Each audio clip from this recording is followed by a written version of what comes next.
पूर्णिमानाथ बोल रही है कि हम ट्रंप का फुल पावर है अमेरिका के अंदर, और आज का ही हम न्यूज़ में सुन रहे थे तो फिर ये हिंदुस्तान का न्यूज़ गलत है। तो वो बोल रहे हैं कि ट्रंप के अधिकार है ना, वो सीमित करने के लिए भी बात आई। अब वो व्हाइट हाउस के अंदर नीचे बंकर बनाने के लिए कि ट्रंप तो अब ईरान ने बोल दिया नहीं छोड़ेंगे, तो बंकर बना रहे थे।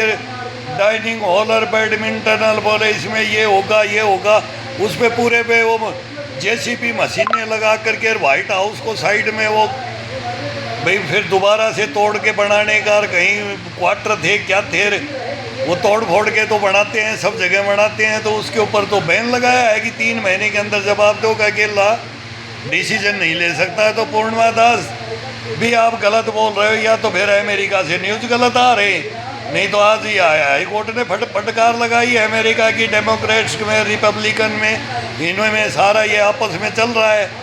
ट्रंप की पार्टी विरोध कर रही है, फंस चुका है अमेरिका। ताज़ ये जाना था, और हमारे ये बाबा बेंगा और नेटोडम्स की कहानी हम बताते आ रहे हैं तुम्हारे को 5 साल से, कि तुम इतिहासकारों को नहीं, वो संत फकीर है ना, वो पहले ही लिख के गए।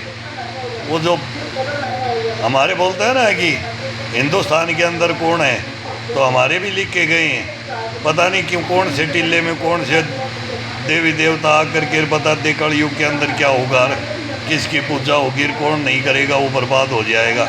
अब तुम हिंदुस्तान में आ जाओ, देवी देवताओं के शरण में, सावन का महीना है, गंगा जल चढ़ाओ भोलेनाथ पे। और जो साइंटिस्ट थे ना, ये अणु परमाणु टक्कर करवाई थी, 12 मील की सुरंग खोदी थी, बोला 22 माइल की पृथ्वी नष्ट हो जाएगी, वैज्ञानिक घबरा गए थे। फिर नटराज की फोटो लगा, मूर्ति लगाई, वहाँ पूजा की, तब तुम्हारा वो प्रयोग कहाँ तक हुआ, नहीं तो तुम पागल हो गए थे, तुम पागल हो गए थे। नहीं आ जाओ, कैलाश की शरण में आ जाओ, महाकाल के पास में आना पड़ेगा, नहीं तो तुम्हारे को महाकाल फिर निकल जाएगा तुम्हारे को। तुम अपने आप ही है, वो शक्ति है ये तुम्हारी, अणु परमाणु है ना, ये क्या है। बबरू भान के 3 तीर लेके आए थे, वो एक लेके आएगा ना, एक वाला चलेगा तब बंद होगा। बबरू भान वाला नहीं चला पा रहे, वो चलाओगे तो फिर तुम भी नहीं हो, सब फिर पूरी दुनिया में आग लगेगी। फिर कोई तो ना तो जल बचेगा, ना थल बचेगा, ना नभ बचेगा भाई। जीव जंतु इंसान तो क्या है, कोड हो करके मरेंगे। हिरोशिमा का साकी में जैसे आज तक अपाइज पैदा होते हैं ना, तो तुम तो सर्वनाश पे चले गए, पर्यावरण को खा गए।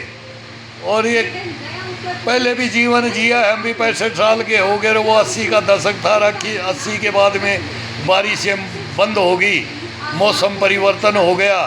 अब तुम सब जहर मिला के, खाना भी अब फैक्ट्रियों में ही तैयार हो रहा है, खाना भी सब मिक्सर इंजेक्शन चला दिए, एक से एक वो लगने किसी के ढेर लगा, बेलों में रहे और इंसान को इंसान से मरवा रहे हो। यही साइंटिस्ट और यही वैज्ञानिक बनना था, कि यही इंजीनियर बनोगे क्या?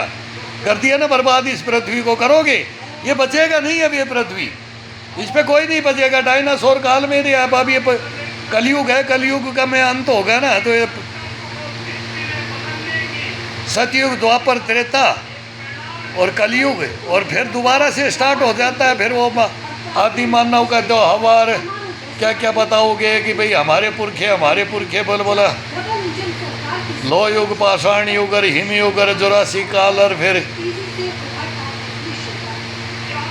सारा युग बदली करने के लिए। अब ट्रंप ने तो बोला था जो ये कौन से काल में, पाषाण युग में ले जाने के लिए बोला था, और अब नाको चने चबाया। तब अब हिम्मत ही नहीं बच रही है कि ईरान पे क्या करते हैं, अब इजराइल भी क्या करेगा, और अरब में क्या हो रहा है, तुम्हारे को यही नहीं पता। अब दुनिया दूसरे मोड़ पे चली गई है।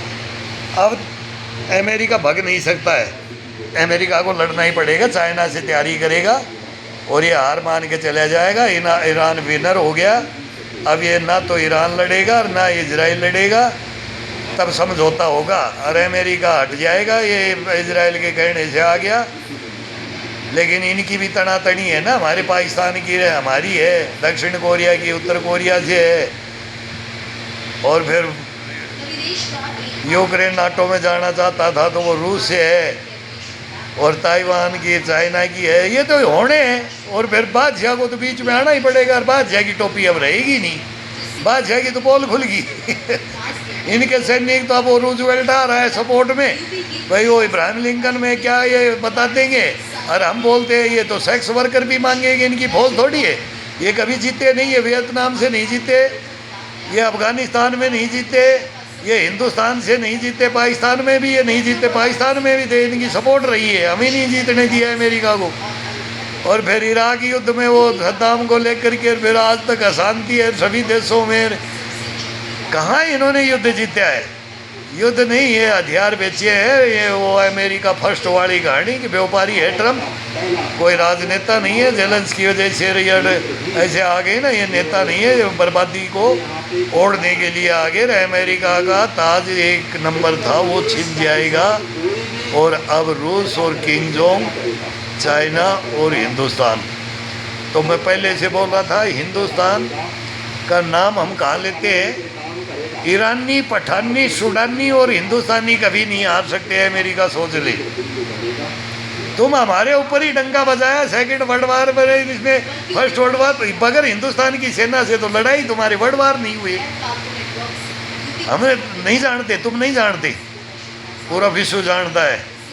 और हिंदुस्तान को में ही शरण लेनी पड़ेगी। और हिंदुस्तान ये युद्ध अभी भी अगर ट्रंप अपने को नीचा गिरा करके वो टैरिफ ना करे, कौन सा H1 वीजा ना करे, और हमारे से हिंदुस्तान से रोना गिड़गड़ाना रही है केवल अब आजा, अगर एक नंबर ताज बजाना है, भूमाफिया चाइना को रोकना है तो हिंदुस्तान के पास आ जा। और नहीं तो फिर नहीं बच पाएगा। नो नो, नहीं बच पाएगा।